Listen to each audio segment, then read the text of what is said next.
Gracias, César. Buenas noches a todos y a todas. Qué bueno poder estar con ustedes esta noche, poder entrar en una conversación con una de nuestras, ya no graduanda, graduada de esta maestría en estudios teológicos interdisciplinarios para la misión integral con Jocabed Solano. Y tal vez antes de presentar un poquito a Jocabed y dejar también, Jocabed, que te presentes, por supuesto, quisiera mencionar un poco acerca de la dinámica que vamos a tener esta noche. Como bien saben ustedes, CETI, la Comunidad de Estudios Teológicos Interdisciplinarios, desarrolla al final del proceso de la maestría un proyecto de titulación, una tesis. Que cada estudiante pues desarrolla y trabaja basado en sus intereses, pero también en el beneficio de sus comunidades inmediatas.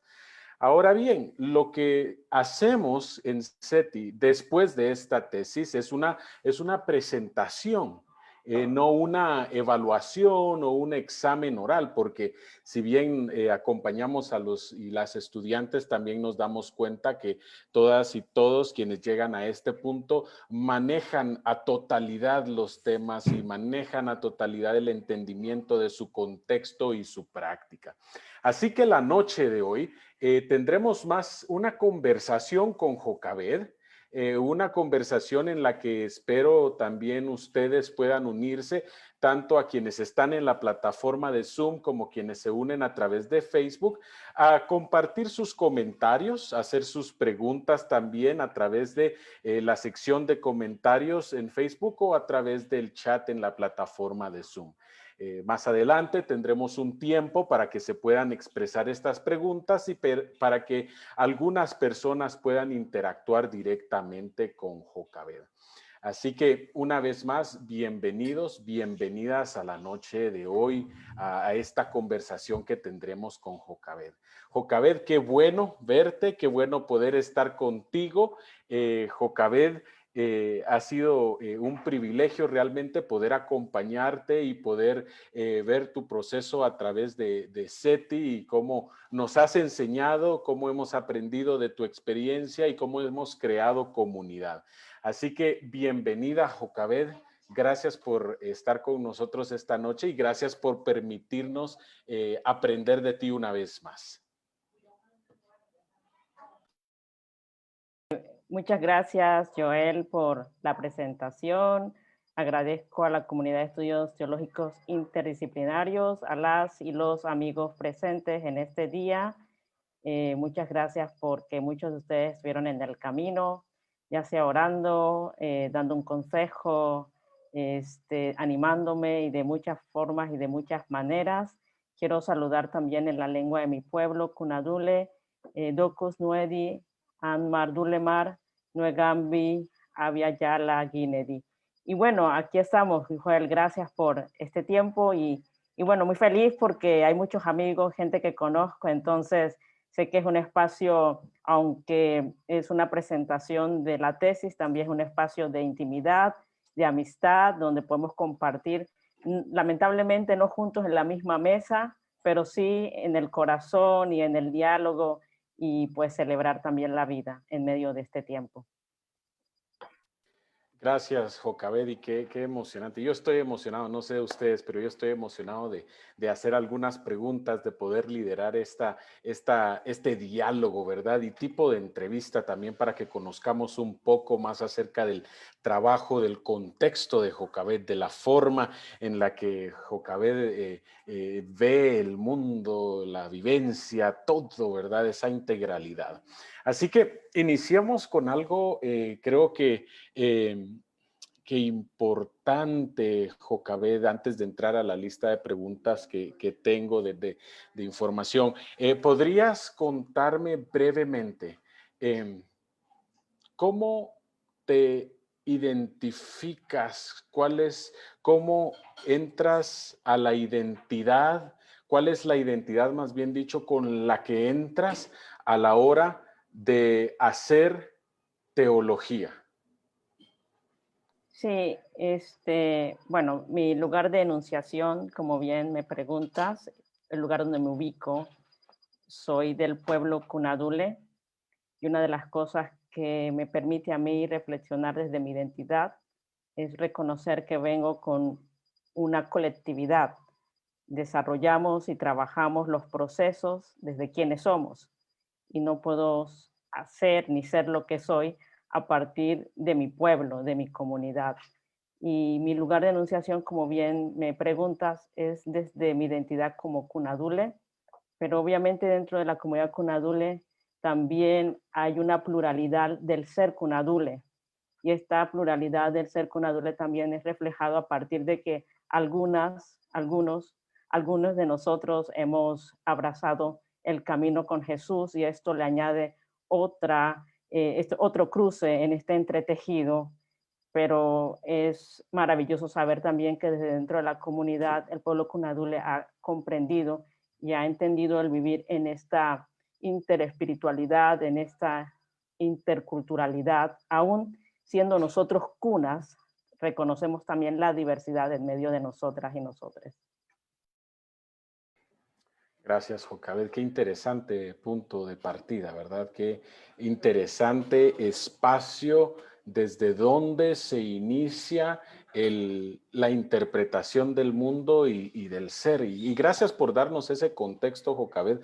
Creo que es importante para que todos y todas quienes te conocemos en mayor o menor parte o aquellos que están conociéndote a través de las redes por primera vez tengan ese contexto para poder abrazar de una forma más integral la conversación que tendremos en esta hora.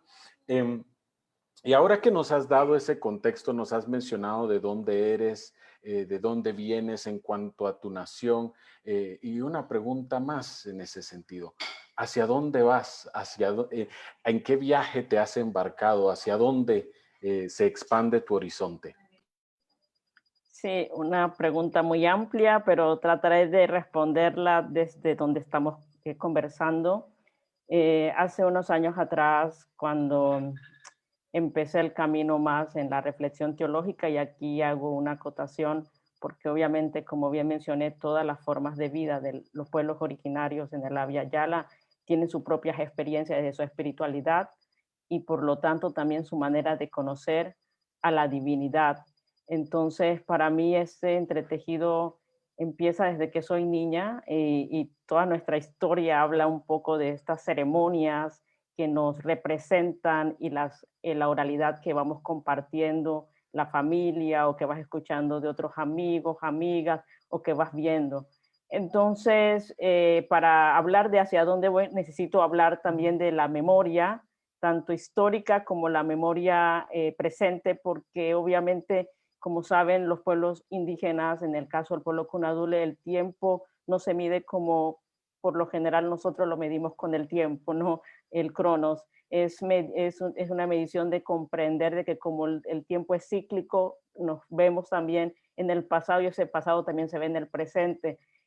Por otro lado, reconocer también entonces que para mí en este entretenimiento, a dónde voy es más bien caminar reconociendo de que asentándome a los saberes de mis abuelas, abuelos, en las memorias de mis abuelos, también reconozco cómo esta identidad se va entrelazando para proponer otras maneras a partir de quiénes somos, que va haciendo una evolución en la propuesta teológica para ayudarnos, en mi caso personal, como cunadule cristiana, a entretejer entre mi espiritualidad cuna con la fe cristiana y en una palabra más sencilla, como diría una de mis abuelas de parte de mi pueblo cunadule, que la fe no riñe con la espiritualidad cunadule. Hay muchos cruces, pero que a veces esto que decimos que riñe es por nuestra interpretación cuando no reconocemos la riqueza de la espiritualidad del pueblo, en este caso cuna.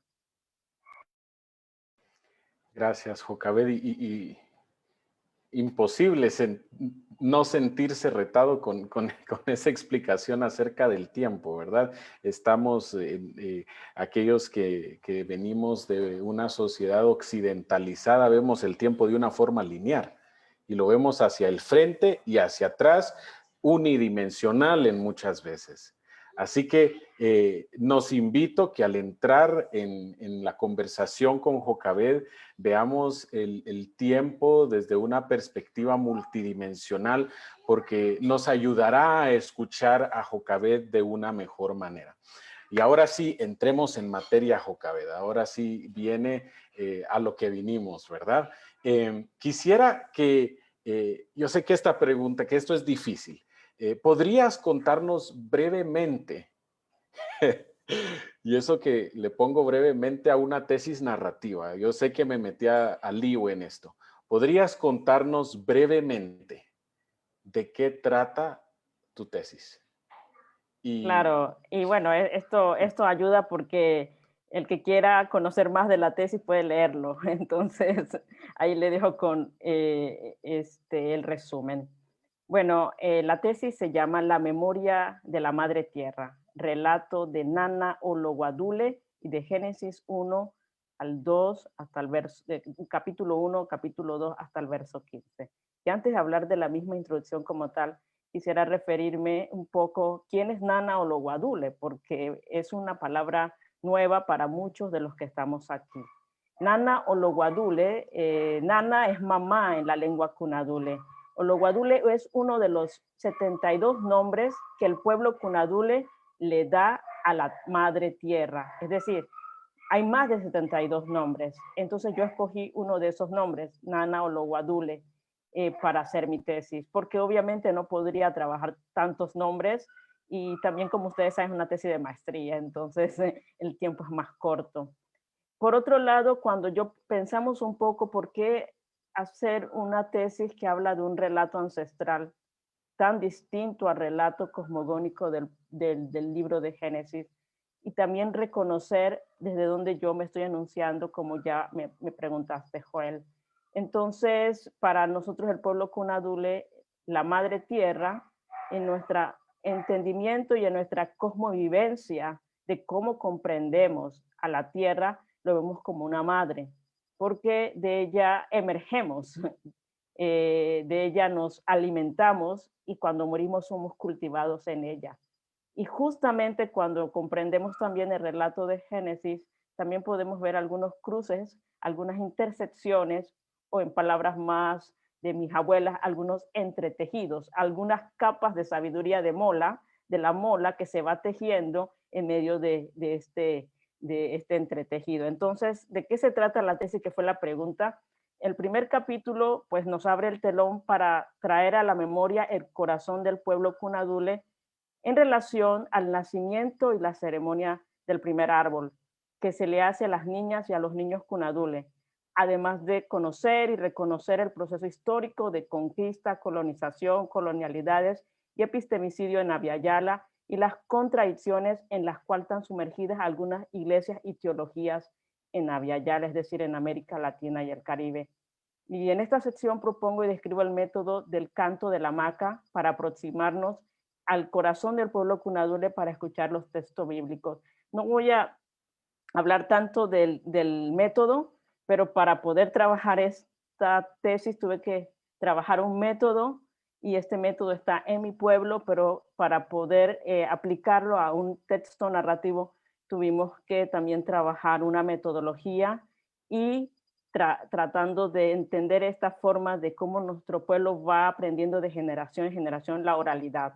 Bueno, en la introducción, el primer capítulo también trabajo el desarrollo de la convivencia con la comunidad y la madre tierra, y voy haciendo explicaciones sobre el tiempo, el silencio, el entretejido con las preguntas que tiene el pueblo Kunadule con relación a su forma de vivir y de existir. En el segundo capítulo trabajo el relato solamente sobre Olowadule, es decir, la madre Nana Olowadule, la madre tierra, y los otros nombres que el pueblo Kuna le da a la madre tierra. Escogí como 6 nombres para hacer una exégesis del mismo relato a partir de otros relatos Kuna, haciendo un análisis de relato con la realidad y vivencia del pueblo Kunadule.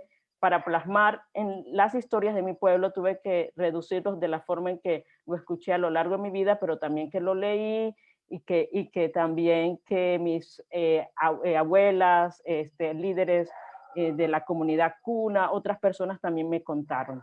En el tercer capítulo trabajo la exégesis del capítulo 1 de Génesis a la luz del relato de Ologuadule. Y en el capítulo 4 hago una interpretación de Génesis 1, 2 al 15 desde la voz de la tierra. Entonces aquí lo que hago es también desde la hermenéutica de la tierra hacer una relectura de este capítulo a la luz de la voz de la tierra. En el capítulo 5 exploro las implicaciones teológicas, hermenéuticas de la propuesta. Y bueno, hay mucho más que decir, pero sería como el resumen que puedo hacer por ahora. Muchas gracias, Jocabed. Y creo que nos das un buen panorama del trabajo que hiciste.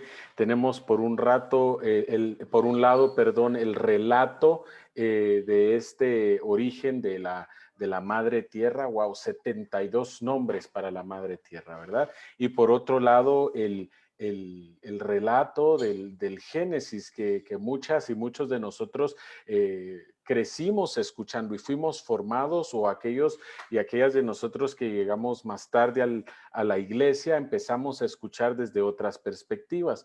Y pensando en estos dos relatos que nos presentas en tu tesis, Jocabed, ¿qué te motivó a escribir sobre este tema? ¿Cuál fue cuál es la motivación detrás para poder escribir sobre este tema y hacer ese engranaje tan interesante?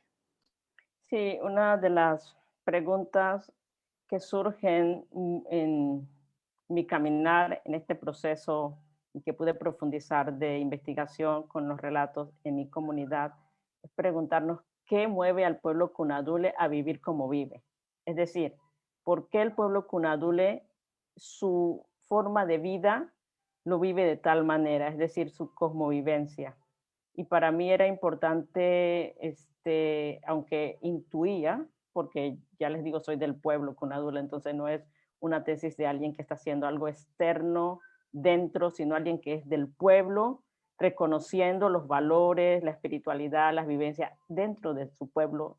Entonces allí sabemos que, por ejemplo, cuando de bebés a nosotros nos cantan los cantos ancestrales, o cuando vas a la casa de congresos escuchas los cantos de los abuelos relatándote las memorias, ya sea de resistencia, pero también de nuestra relación con nosotros. Entendemos a la divinidad como madre y padre, cómo esta concepción de la epifanía de Dios o de la divinidad se ve presente en nuestro diario vivir. Entonces allí a mí me motiva mucho saber, ¿y qué hace que el pueblo Cunadule viva como vive? Entonces, cuando nos adentramos, sabemos que lo que permite que el pueblo Cunadule viva este sistema de vida muy particular del ser cuna es nuestra relación con la tierra, en nuestra relación, en este caso, con Nana Ologuadule, con la madre tierra, en nuestra relación de que hemos aprendido a escuchar la voz de la madre tierra para poder entonces nosotros construir comunidad y formas de vivencia. Bueno, ustedes saben, por ahora en este tiempo pues hablamos de las investigaciones acerca de cómo los científicos han trabajado el tema de la comunidad de los árboles, o que las aves sienten, y otros temas más, pero cuando escuchas los relatos cunas, en los relatos cunas milenarios ya está este sentido de comprensión de esta red de comunidad entre los seres vivientes, pero también de, por ejemplo, le dicen las árboles, que son nuestras ancestras mayores, porque se comunican entre ellas, como la observación de las aves o de los animales o de los bosques nos permiten a nosotros construir nuestras formas de comunidad. Pero claro, cada comunidad indígena, en este caso el pueblo Cunadule, no necesariamente enseña esto a los demás, lo vivimos entre nosotros, pero no estamos como en una investigación donde nosotros decimos, estas son nuestras investigaciones, que concluimos esto para que la academia lo lea y lo vea y para que la gente aprenda de esto, sino que es una forma de vivencia, no es un estudio de investigación instrumentalizado, es una forma de vivir, y por lo tanto es tan natural que escuches estas narrativas en el pueblo cuna. A mí me motiva mucho entonces comprender un poco la hermenéutica tanto por qué el pueblo cunadule vive de esta manera, pero también la hermenéutica como cristiana, que sería una forma de reconocer la voz de las abuelas y los abuelos a la hora de escuchar un relato ancestral como la de Génesis, sin tener una mediación de personas como nosotros que estamos aquí cristianos, que decimos así se interpreta el texto, sino a la luz de los presupuestos teológicos que tiene la abuela, en este caso Cunadule, que no necesariamente tiene una experiencia como la nuestra al escuchar los textos, no solamente al leerlo, sino al escucharlo. Entonces aquí también la propuesta es desde la oralidad, ¿no? Gracias, Jocabedi. Qué interesante motivación que empuja la investigación de tu tesis. Y esto me trae a la mente algo que escuchaba hace unos años. Un amigo lo decía. Decía él, eh, el, el error que muchas veces cometemos en el cristianismo occidental es que creemos que la Biblia, el texto, fue escrita para ser predicada. No, decía él. La Biblia, el texto, fue escrito para ser hablado y escuchado. Entonces, gracias por ese recordatorio, Jocabed, qué interesante. El reto que nos lanzas también a honrar las formas no solo autóctonas, sino las personales de poder escuchar este texto. Tu tesis no fue un emprendimiento sencillo porque estás tomando una cultura oral y la estás tratando de poner dentro de un formato que pues tenemos como CETI, como organización o como academia, como sea, ¿no? Pero aparte de este proceso, me gustaría saber cuál es o cuál fue el reto más grande que enfrentaste durante tu investigación. Sí, gracias. Uno de los grandes desafíos, no solamente en la investigación, sino en mi propia vida como alguien que camina en este camino teológico, siempre ha sido cómo, cómo podemos hacer teología desde quienes somos, desde nuestra identidad, pero sabes que hay muchas veces mucha censura de parte de las teologías dominantes a las formas de hacer teologías que son muy originarias de nuestros pueblos, porque aquí también entramos en el tema de categorizaciones. Estas son como teologías, no sé cuál sería la palabra exacta, pero vemos como las teologías indígenas como muy a veces, en algunos contextos se ve muy folclórico, o sí, nos tienen mucho que decir, qué bonito se escucha, es muy original, pero a la hora de realmente de tomar seriedad sobre estas propuestas teológicas, nos damos cuenta que los diálogos que se realizan y en los espacios para trabajarlo, no solamente para escucharlo, sino para abordarlo en las propuestas eclesiológicas ya desde un contexto político, por ejemplo, ya no se ven como ya no se aplaude tanto. Entonces aquí hay mucho lobby político en nuestros contextos teológicos. Entonces para mí una de las mayores dificultades es que muchas veces también para que se valide esto, hay que usar los parámetros de lo que la academia eurocéntrica, en este caso no estoy hablando exactamente de donde estudio, sino de forma general, dice que debe ser. Es decir, no podemos validar algo si no está dentro de los parámetros. Pero mi pregunta es, ¿cómo podemos validar algo que no está dentro de los parámetros cuando obviamente la epistemología es muy distinta? Es tan distinta y tiene otras formas de pensamiento, tiene otras formas de reflexiones, tiene otra lengua. Aquí estamos hablando no solamente de las metodologías, no solamente de la epistemología, sino también del mismo lenguaje. Entonces, pensando esto, para mí algo muy difícil ha sido también la hermenéutica en términos de la misma lengua, porque una cosa es lo que yo entiendo por madre tierra, aquí nos hacemos todos unas ideas, y hay gente que aún hasta se ofende cuando escucha eso porque lo escucha como herejía. Pero el problema es que a veces también hacemos categorizaciones, estigmatización de los pueblos indígenas para no reconociendo qué significa en su lengua esto. Y entonces aquí está el problema de la lengua porque es en castellano, es en portugués o es en inglés, en mi caso como el castellano, una lengua que muchas veces el castellano no le hace justicia a la hora de la traducción como tal. Y por otro lado, también tratar de legitimar lo que uno hace, ¿no? Porque si de repente en la academia señala de esta manera porque tal persona dijo esto, yo tengo que poner esto, entonces tú dijiste eso y dijimos esto y ponemos el pie de página, y que está bien. Pero el tema es que a la hora de reconocer una propuesta desde la teología Cunadule, se pierde muchas veces el sentido de la fuerza de la poesía y de la metáfora, tratando de encuadrarlo en formas que no necesariamente son las maneras como el pueblo sintió y pensó. Entonces, para mí ha sido como esto, porque ha sido también no solamente una crisis de escribirlo, sino también de cómo vivo esa crisis en mi propio cuerpo, en mi propio ser, para reconocer que sí, que me toca a veces también negociar, que me toca también ser puente, que me toca también decir no, y que también me toca decir, ok, está bien, pero en este proceso me parece que es fuerte para todos aquellos que hacemos teología desde otras maneras, desde donde nos enunciamos como persona, se nos hace complejo también el reconocimiento de otras maneras de reconocer. Por ejemplo, el que lee mi tesis de repente y es más, a lo mejor puede decir, me gusta el capítulo 5 porque habla de la Biblia, y en ese capítulo habla acerca del Génesis, y voy señalando cómo leemos Génesis a la luz de la voz de la tierra.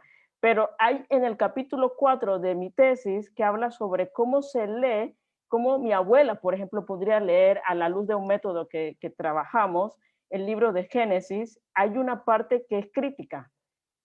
¿Cómo el relato Cunadule puede criticar un relato de Génesis? Entonces aquí entra también la controversia, porque alguien diría, ¿cómo van a hacer una crítica de un relato a otro relato?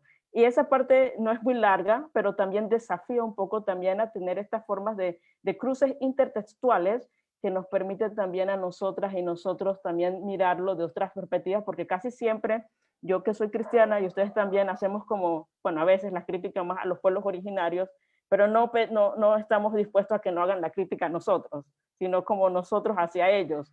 ¿Y cómo se hace esa crítica? Pues a través de un relato cuna, que por ejemplo no tendría en su relato nunca la palabra dominación de las maneras que nosotros quisiéramos justificar o decir, no lo tendría, porque no sería lo mejor para una convivencia con otros seres vivientes, ecológica, o de otras formas que uno puede expresar lo que quiero decir. Entonces yo no sé si puedo explicar bien mi mayor conflicto en medio del proceso, pero enriquecedor de todos modos.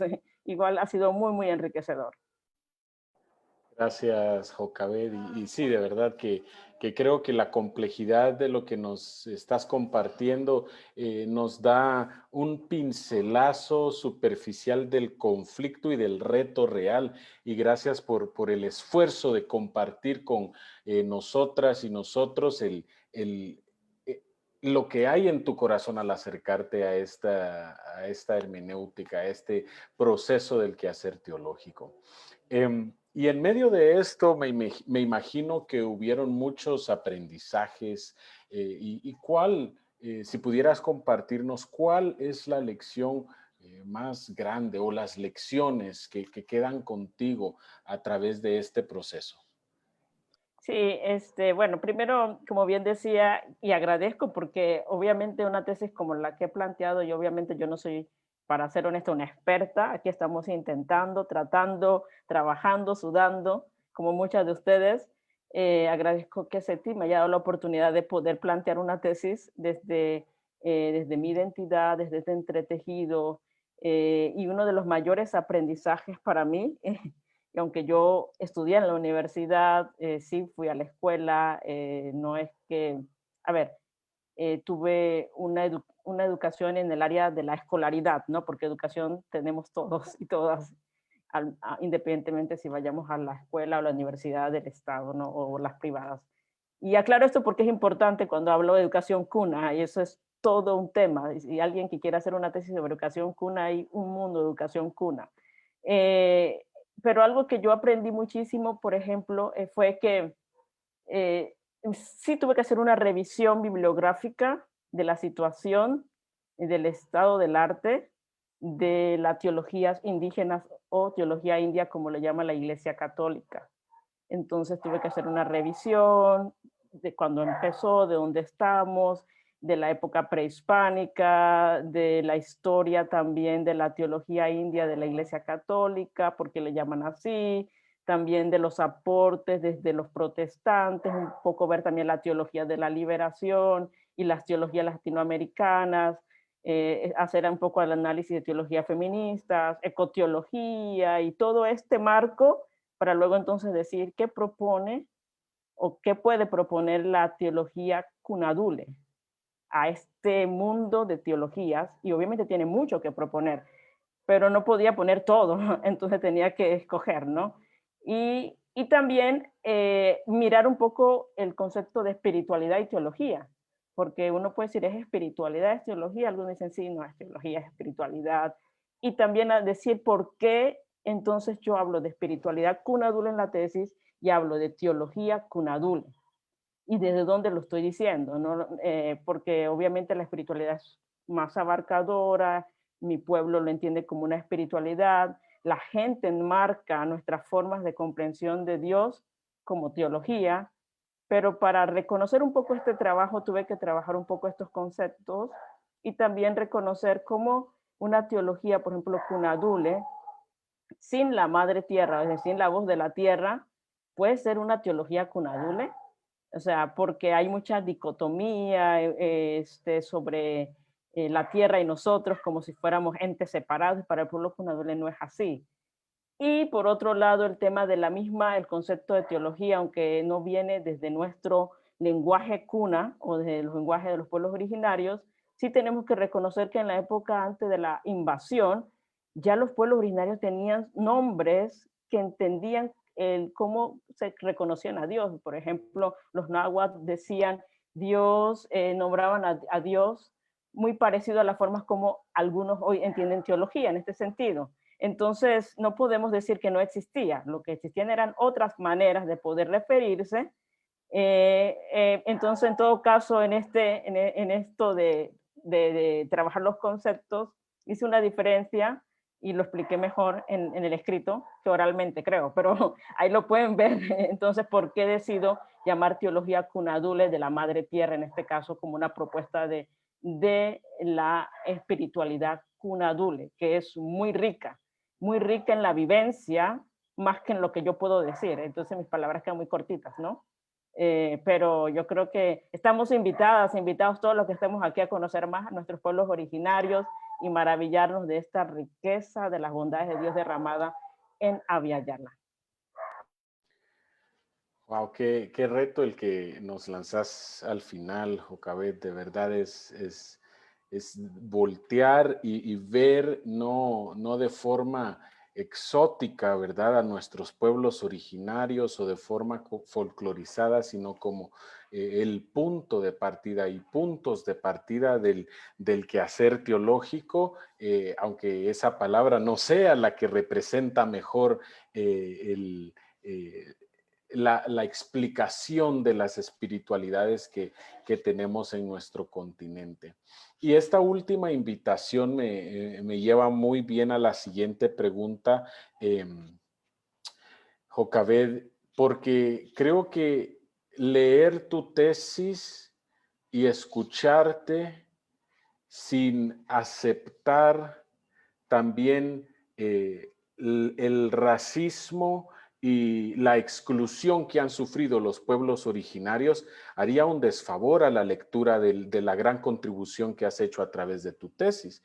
Y algunos y algunas de nosotros hemos tenido algún peregrinaje que nos ayuda a pensar y repensar nuestras identidades, desde el mestizaje, como es en algunos de nuestros casos, o desde el no mestizaje, porque estamos bien definidos en nuestra ancestralidad, no lo sé, ¿verdad? Pero al pensar en esto, Jocabed, ¿cuál es tu invitación para aquellas y aquellos de nosotros que somos mestizos? Y agrego una pregunta a esto. ¿Cómo podemos participar en solidaridad en las luchas de los pueblos originarios, cuando muchas veces, hablo desde mi perspectiva guatemalteca, pasamos con una venda en los ojos a cuáles son las luchas de nuestros pueblos originarios? ¿Cuál es tu invitación para nosotras y nosotros en este sentido? Sí, bueno, primero que la memoria de la Via Yala es nuestra memoria. Es decir, todos ustedes son parte de esta memoria, en su gran mayoría, si son de este continente, en la Via Yala. A veces me parece, muchas veces, que cuando hablamos de los pueblos originarios, hablamos como si fueran otra gente y yo no soy parte de esta memoria. O sea, muchos de nosotros no sabemos, a lo mejor tenemos una abuela, una tatarabuela, alguien indígena en nuestra sangre. Puede ser que, y si no lo tienes, si vives en este continente, tienes algo de esta tierra. Porque algo que yo planteo en la tesis es que la teóloga más antigua es la madre tierra y la ancestra más antigua es la tierra. En lo que quiere decir que si yo emerjo de la tierra, soy parte de esta tierra. Entonces, primero decir que es nuestra memoria. Y yo creo que cuando hablamos que es nuestra memoria, podemos entonces entender mejor esta lucha. No es la lucha de ellos, no es la lucha de un cierto grupo, es nuestra lucha. Pero para ahí hay que resignificar cómo yo me identifico. Obviamente yo sé que muchos de nosotros hemos perdido nuestras raíces porque fue muchos años atrás, pero lo que sí no podemos perder es la conexión con quien estamos en la tierra, y eso hace bien el pueblo cunadole. No pierde su identidad en la tierra, es decir, hace una teología local muy importante desde dónde está situado. Y aquí yo creo que esta reivindicación tiene que ver, primero, cosas tan prácticas como escuchar las memorias de los pueblos originarios, porque son nuestras memorias. ¿Cómo lo escuchamos?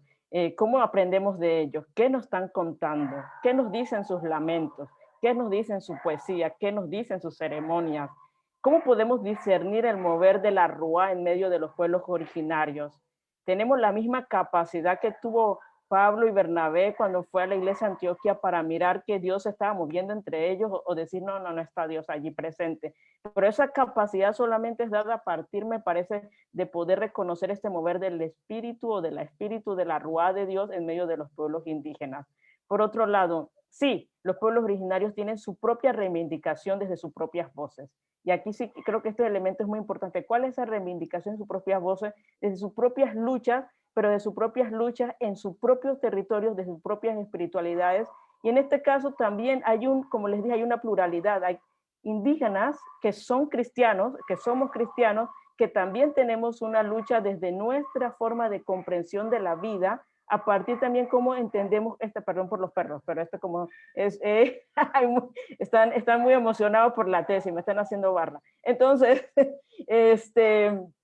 lo que decía es que a partir también de sus propias reivindicaciones, yo creo que podemos caminar, acompañar, estar allí presente, luchando sin tener que decir cómo se deben hacer las cosas. Yo creo que muchas veces también es la sospecha, decían algunos amigos, como es una tesis obviamente colectiva también, yo no puedo decir que es algo que pues yo soy la más sabia, ¿no? Y tuve una iluminación ahí trascendental. Eso es colectivo entre amigos, entre gente que uno va conociendo, entre la iglesia, la familia. Quiero decir que también aquí es importante pensar un poco que a veces sospechamos mucho de lo que puedan ser los pueblos indígenas.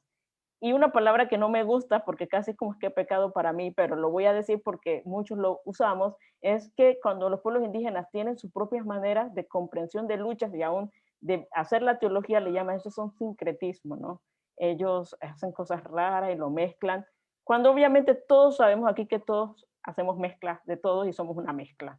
Entonces yo creo que hay muchas formas y entre esos también darle el espacio en la eclesiología, porque cuando vemos en la vida de la iglesia, sí hay algunas acciones de semillas, vamos a usar esta palabra, la semilla del verbo que usan nuestros hermanos católicos, y si hay semillas en este caso semillas de esperanza también en medio de nuestras propias comunidades de fe, pero realmente muchas veces aún en nuestros espacios académicos de institución, no se le da espacio a muchas de estas formas de reflexiones, porque a veces no se entiende o a veces no somos capaces de mirar cómo esto puede fertilizar nuestras teologías. Y a mí me apasiona mucho porque como alguien que trabaja con el pueblo, con que trata de entender más a mi pueblo y que vive dentro de este deseo de conocer más de lo que Dios está haciendo, tengo la dicha de poder caminar con otros hermanos y otros hermanos indígenas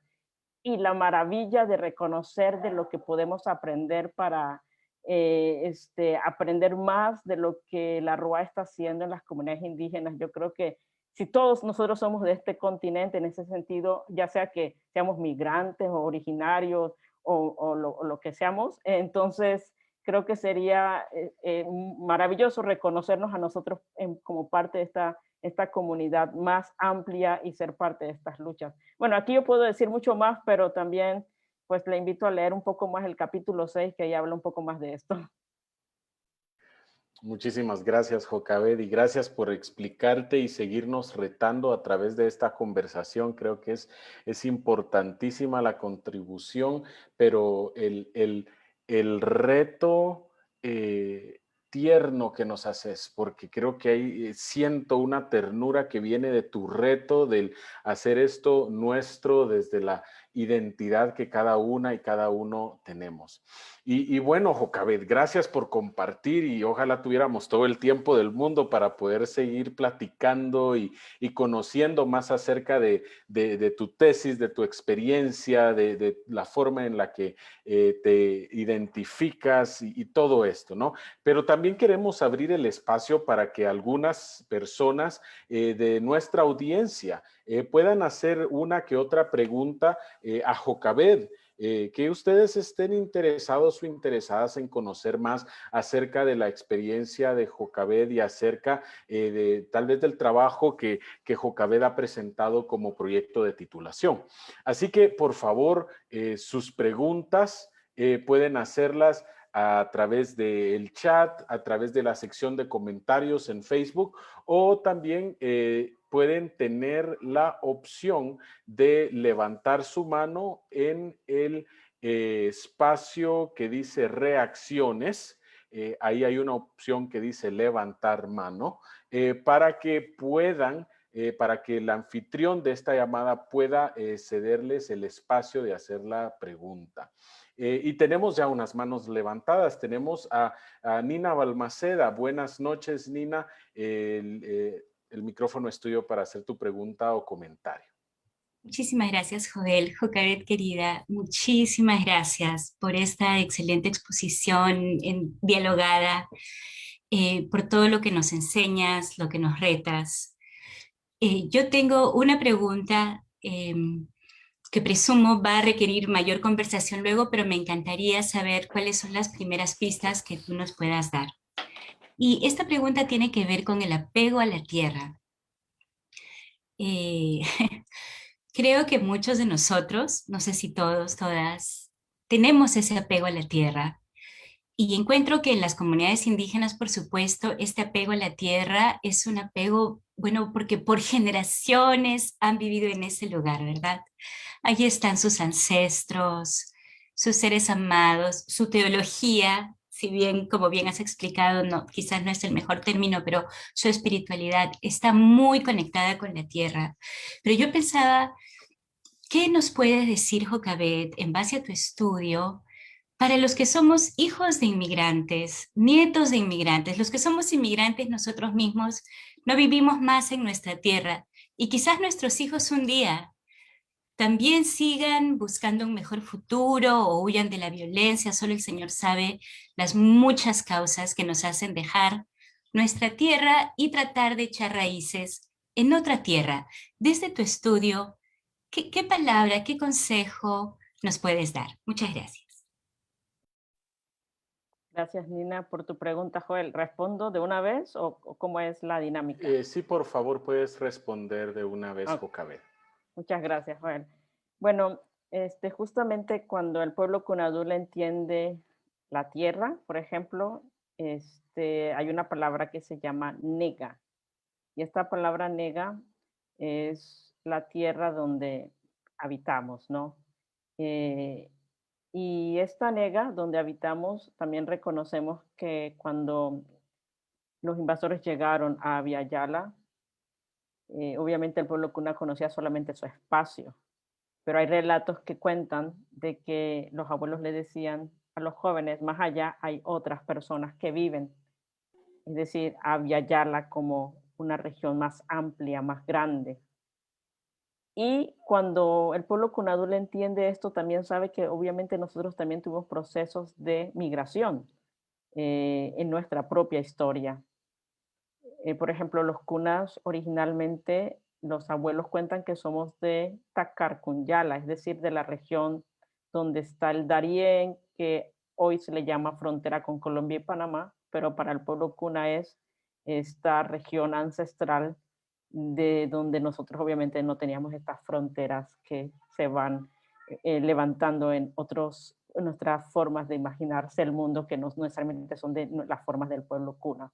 Entonces, desde allí, con esto estoy tratando de plantear que para el Cuna la nega es la casa de todos y de todas, pero no es la nega como solamente se entiende, muchas veces lo entendemos como casa, y aún que hay un concepto griego como oikos, es mucho más profundo que oikos, porque no tiene este pensamiento del oikos, que sí es casa, pero todavía puede tener un sentido un poco patriarcal, porque tenía el pater familia, ¿cierto?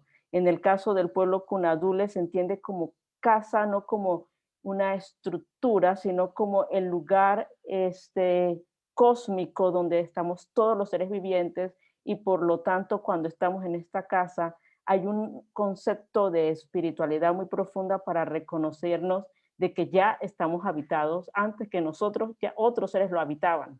Entonces nosotros llegamos a esa comunidad, a ese territorio, no como los primeros habitantes, sino como otros habitantes que habitamos con otros habitantes.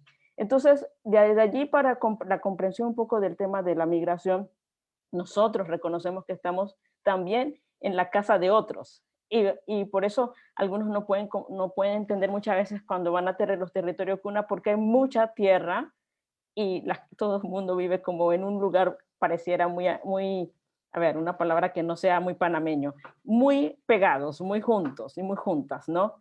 Entonces, ¿por qué? Porque para un Cuna que no es inmigrante, por ejemplo, pero que vive más en un territorio Cuna, entiende de que allí están los árboles, allí están los animales, y no podemos estar tomando el territorio de otros como si fuera un territorio vacío. Aunque yo diga, bueno, aquí puedo hacer mi casa, ¿no? Porque no hay nada. Entonces, desde la perspectiva Cuna, reconocer que en esta casa, que nosotros entendemos como tierra, planeta Tierra, podemos reconocer de que todos estamos invitados a habitar, no es nuestro territorio. De hecho, mucho de la connotación que se dice después de esas lecturas cuando dicen los pueblos originarios, estas son sus tierras.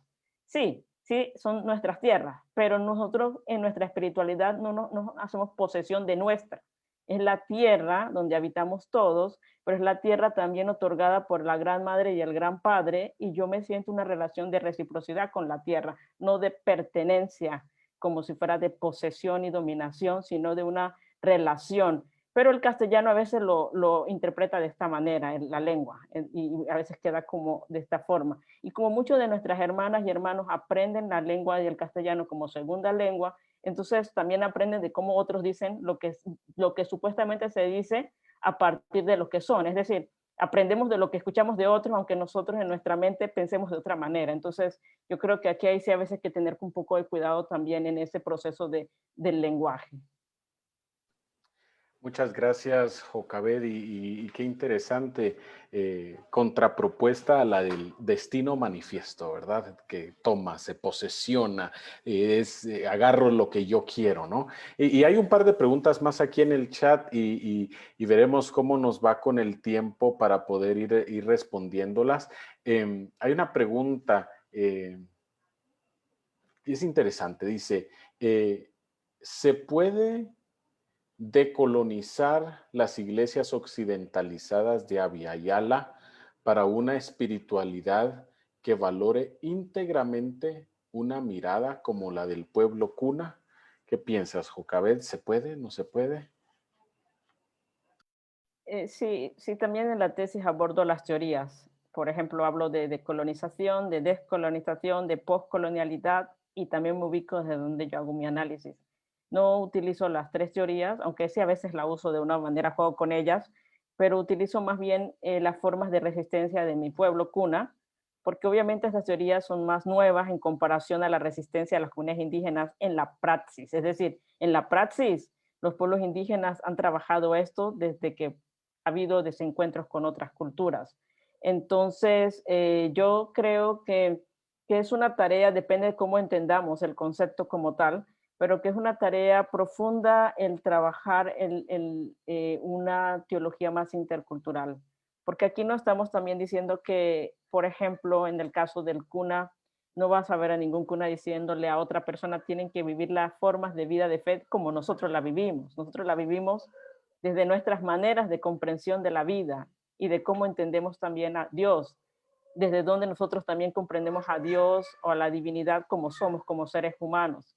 Entonces yo creo que sí hay procesos, si queremos usar esta palabra, no sé si fue decolonización o descolonización que utilizaron, pero si queremos hacer un proceso de descolonización, en este sentido yo creo que se puede trabajar desde la apertura de una teología más intercultural donde nosotros también podamos escuchar las distintas formas de vivir la fe, de hacer teología, de vivir la eclesiología y aún la misión. Pero allí tiene que ver mucho en nuestra capacidad también, y me incluyo a mí misma, mi capacidad, nuestras capacidades de poder hacer de construcción también de lo que hemos aprendido que es como es. Entonces cuesta un poco porque hay cosas que, por ejemplo, yo todavía voy como gateando, ¿no? Y todavía tengo cierto temor, ¿y qué gesto? ¿Y cómo lo hago? Y otras que no tienen respuestas, que no, en el mundo cognitivo no hay una forma de responderlas, pero que hay otras experiencias de vida y otras formas de comprensión de la vida.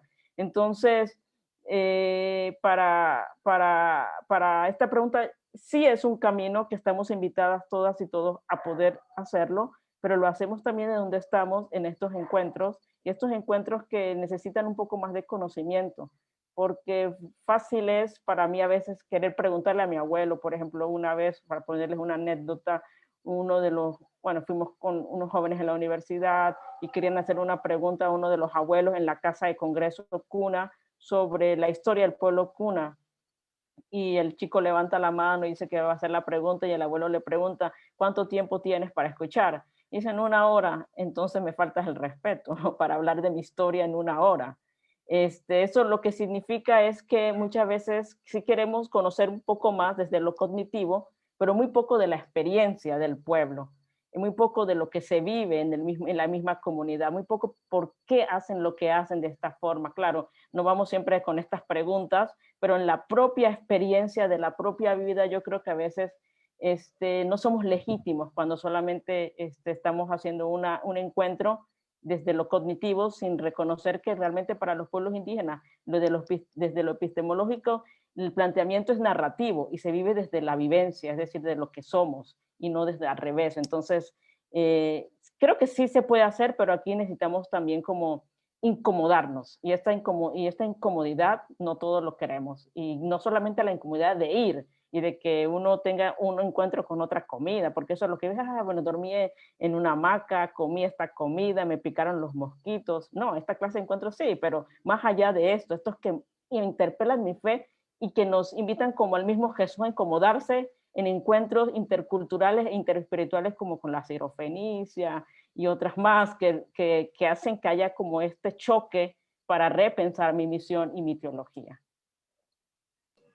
Gracias, Jocabet. Qué reto más profundo el que nos estás haciendo al incomodarnos, ¿no? Y creo que vale la pena porque si algo nos gusta hoy en día es estar cómodos, ¿verdad?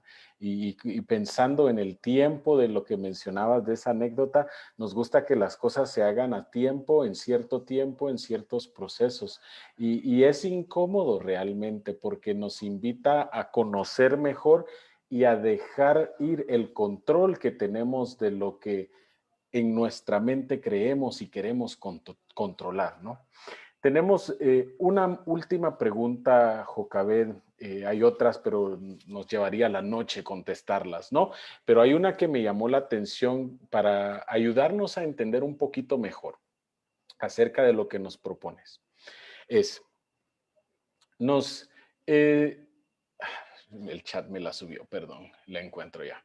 Dice, ¿Puedes exponer más sobre la hermenéutica de la hamaca brevemente? ¿A qué te estás refiriendo con esto que hablaste al inicio de lo que está vinculado con las ancestras? Y al mismo tiempo, amarrada a esta, si pudieras contarnos un poco, yo sé que es difícil explicarlo, contarnos un poco acerca de qué es esto de la casa de congreso.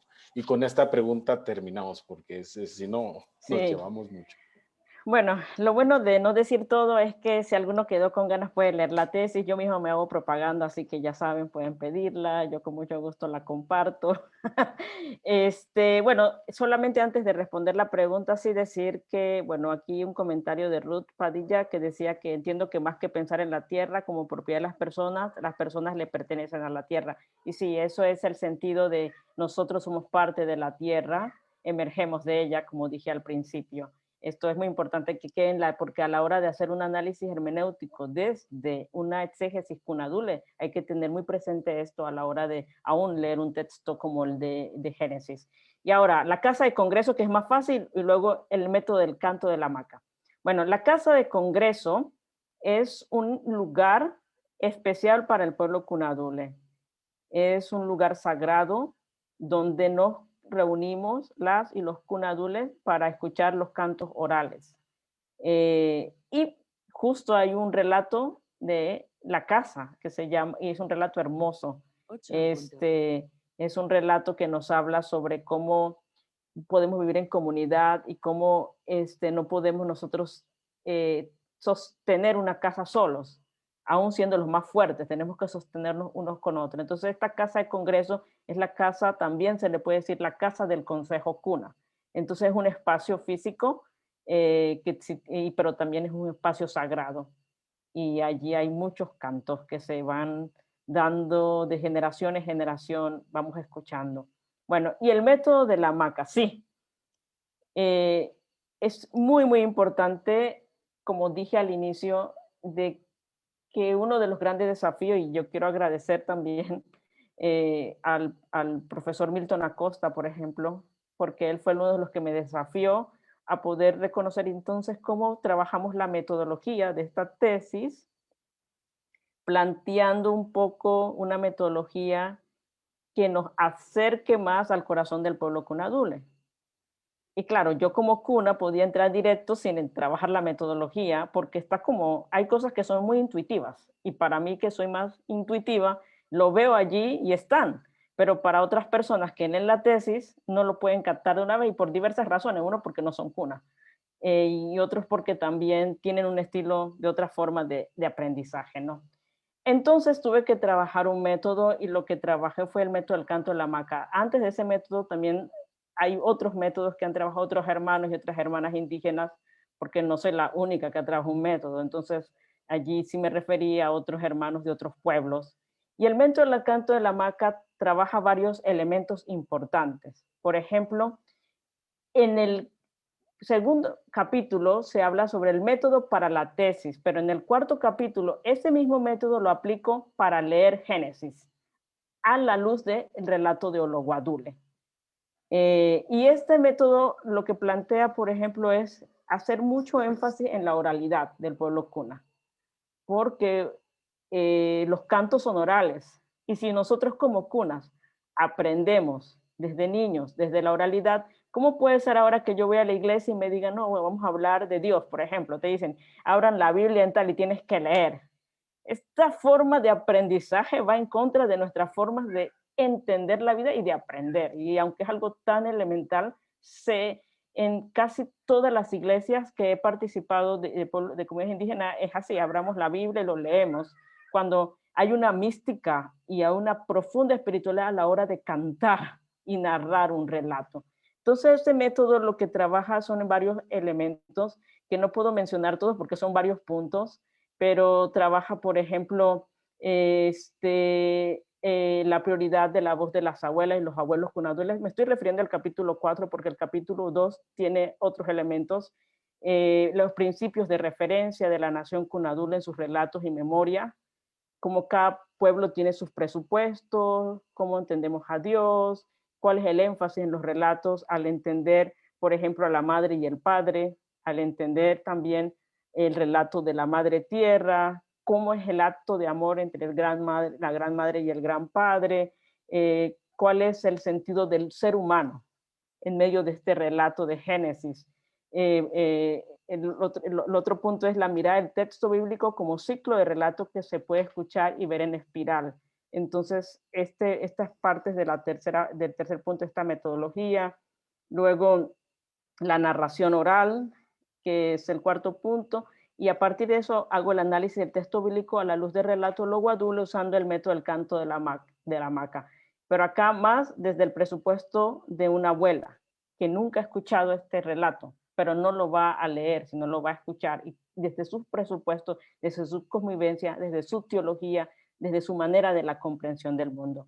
Pero para aquellos que quieren ver un poco más ya el relato de la voz de la tierra, que sí ya tiene un método más cercano a lo que nosotros conocemos quizás, el capítulo 5, ¿sí? Desde la voz de la tierra, ahí se hago el análisis de cómo se ve la reciprocidad, de cómo se ve la tierra como narradora en medio del Génesis.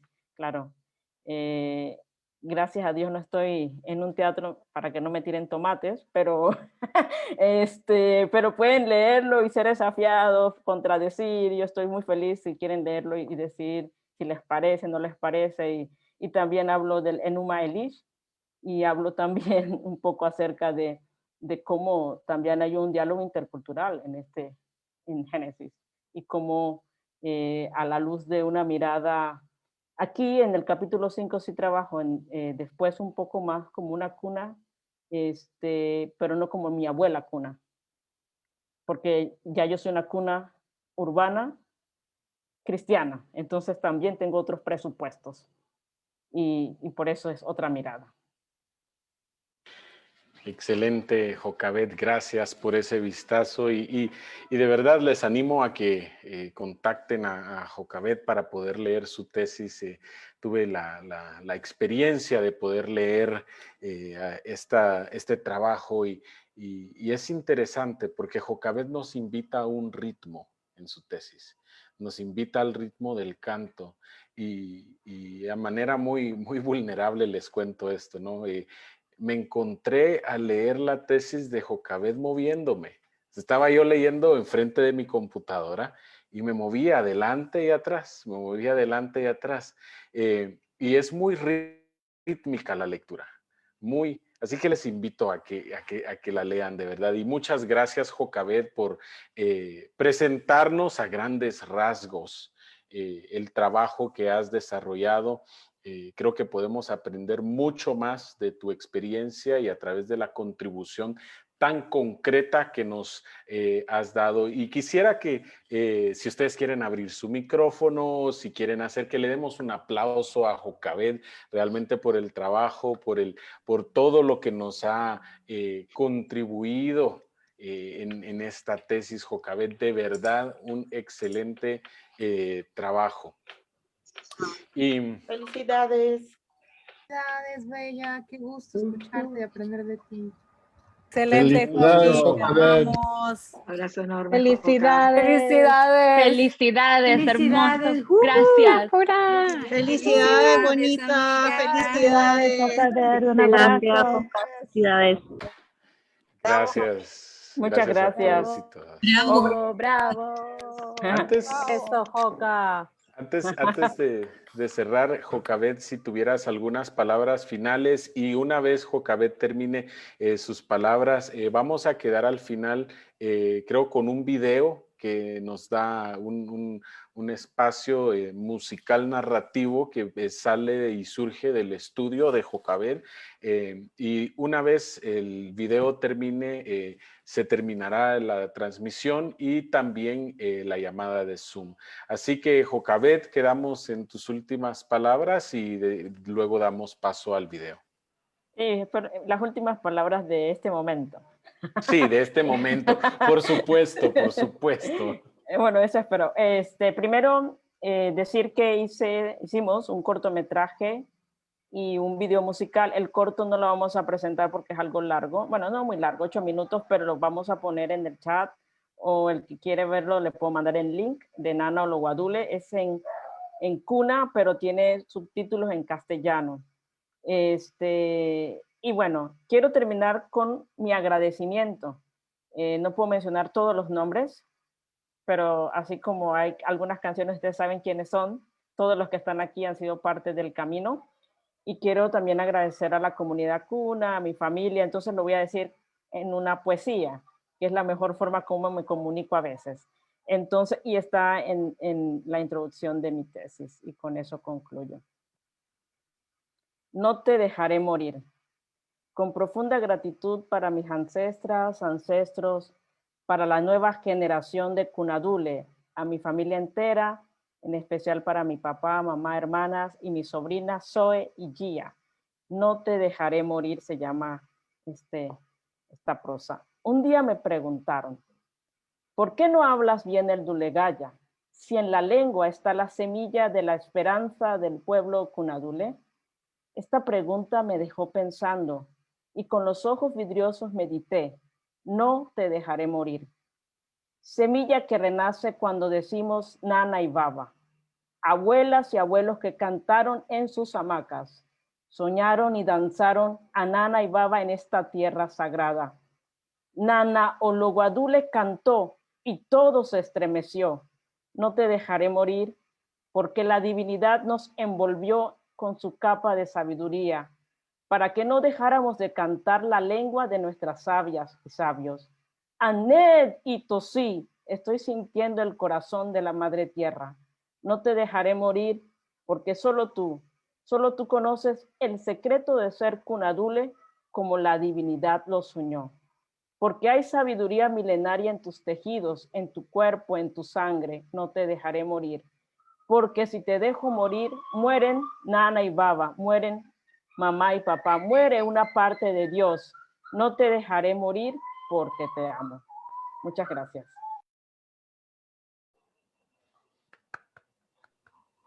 Gracias, Jocabed.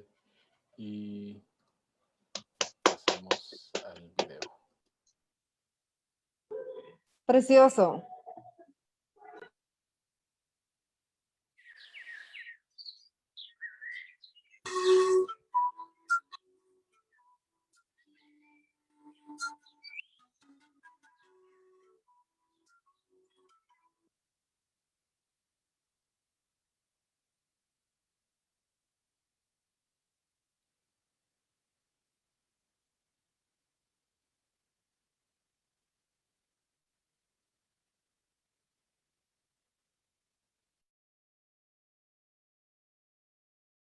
Bueno, por alguna razón no sale, no canto porque si no, no va a terminar bien todo esto, pero se los puedo mandar por el link, por WhatsApp, por correo electrónico.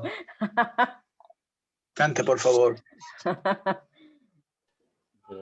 Gracias, Jocabed. Parece sí que hay algunas fallas técnicas ahí. Sí, pero ahí se lo puedo pasar y cualquier cosa. Es un video muy bonito que saca un poco el relato digo el relato no, sino algunas partes de la comunidad Kuna, y es una poesía. De hecho, bueno, también quiero agradecer a Yesiel. No puede estar aquí, pero al asesor Yesiel, a Cecilia y a algunos que leyeron la tesis, a mucha gente más, pero si digo los nombres luego se me queda alguien por fuera.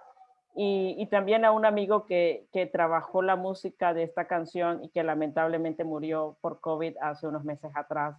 Entonces, fue creo que uno de sus últimos trabajos conmigo, y trabajamos por meses porque tratamos de integrar otras voces, otras personas en este camino. Entonces, me parece muy un lindo recuerdo de su parte, pero también quería agradecer porque se me estaba olvidando que se llamaba Mar de Empaniza, hizo este arreglo musical. Gracias, Jocabed, y también lamentamos tu pérdida en ese sentido. Y gracias a todos y todas por acompañarnos esta noche. Gracias por sus preguntas, sus comentarios. Y puesto que tenemos estos problemas técnicos, daremos por culminada la presentación de la tesis de Jocabed. Gracias, Jocabed, una vez más. Felicidades y seguimos pendientes de aprender más de tu persona y de tu experiencia. Gracias a todos y todas. Que tengan muy buenas noches.